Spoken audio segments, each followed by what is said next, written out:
Chapter 2. First Impressions. The school loomed ahead, its gothic spires clawing at the overcast sky, while sleek metallic accents shimmered like the bones of some forgotten beast.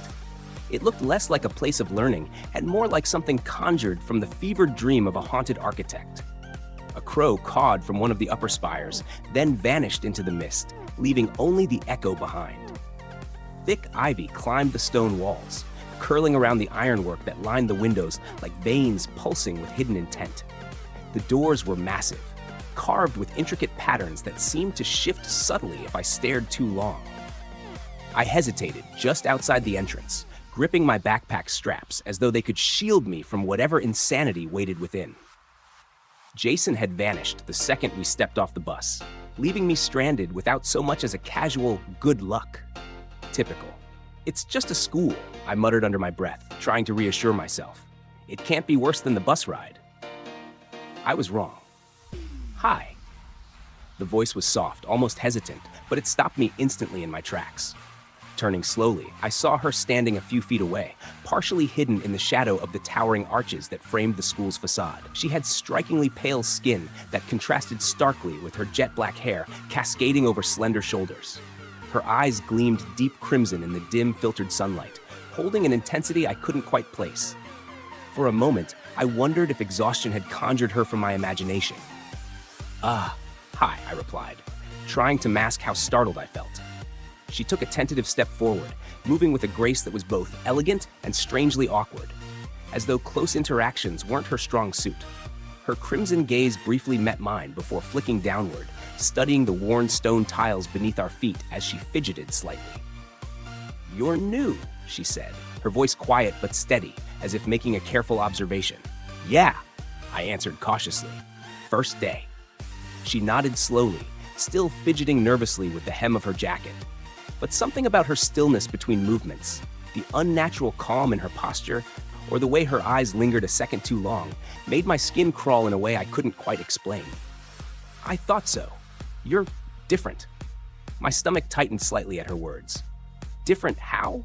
Her eyes lifted again, briefly locking onto mine, a subtle intensity flaring within their depths. "You're human, a true human. I've never actually met one before."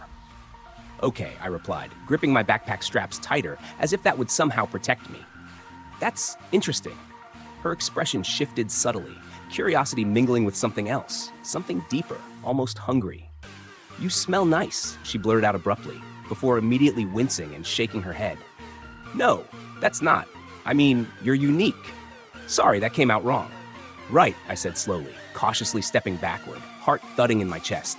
"Thanks?" She bit her lip nervously, cheeks flushing faintly pink. "Can I ask you something?" My instincts screamed caution, but curiosity got the better of me. "Sure."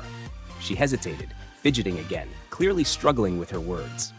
Finally, she took a shaky breath and asked, "Can I taste your blood?" The question slammed into me like a physical blow. "What?" She quickly raised her hands defensively, panic flashing across her face. My mind scrambled to make sense of the moment, leaping from vampire jokes I'd seen online to absurd theories about blood cults. Was this just how things worked here? Or had I already become the punchline in some interspecies reality show? "I'm sorry, that was too blunt. I didn't mean. It's just, I've never met a true human, and your scent, it's fascinating. I promise I wouldn't hurt you. Just a little?" "No," I blurted, instinctively backing away further. "Absolutely not." Her shoulders slumped visibly, disappointment clouding her features. "I'm really sorry," she whispered, eyes cast downward again.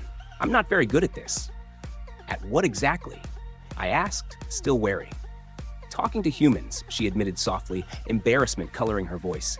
"Most people here already know what I am. I don't have to explain myself much. I guess I'm not used to normal conversations." Despite everything, her awkward sincerity was strangely disarming, almost endearing, even considering the bizarre request she'd just made. "Look, it's okay," I finally said, voice softer. "Just no blood tasting, all right?" She nodded quickly, eyes wide and earnest. "Of course. I'm sorry again. It's just, you're different, even for a human.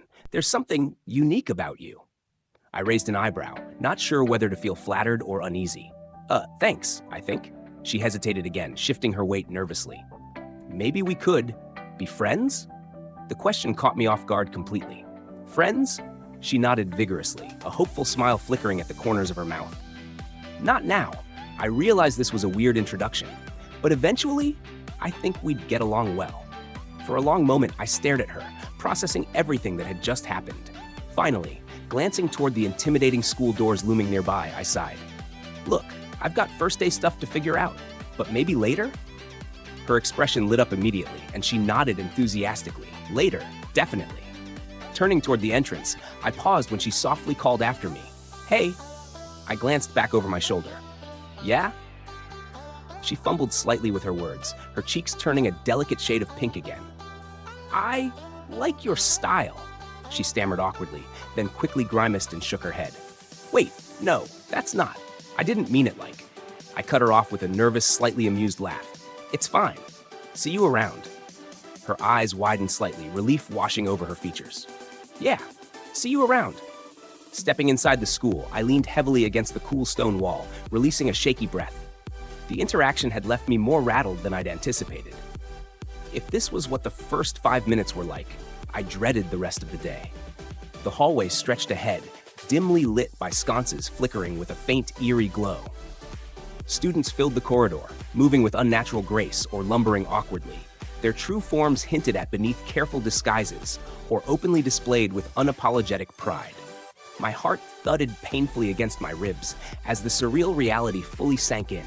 I was genuinely surrounded by monsters.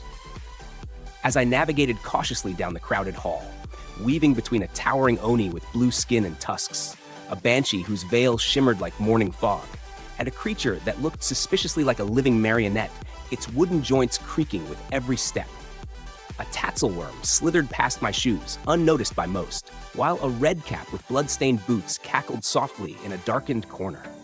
I passed a hulking knuckleavee, oozing seawater as it trudged along, a Selkie girl whose coat dripped ocean spray as she chatted with a skeletal figure in a hoodie, and what might have been a domovoi riding in a student's open backpack.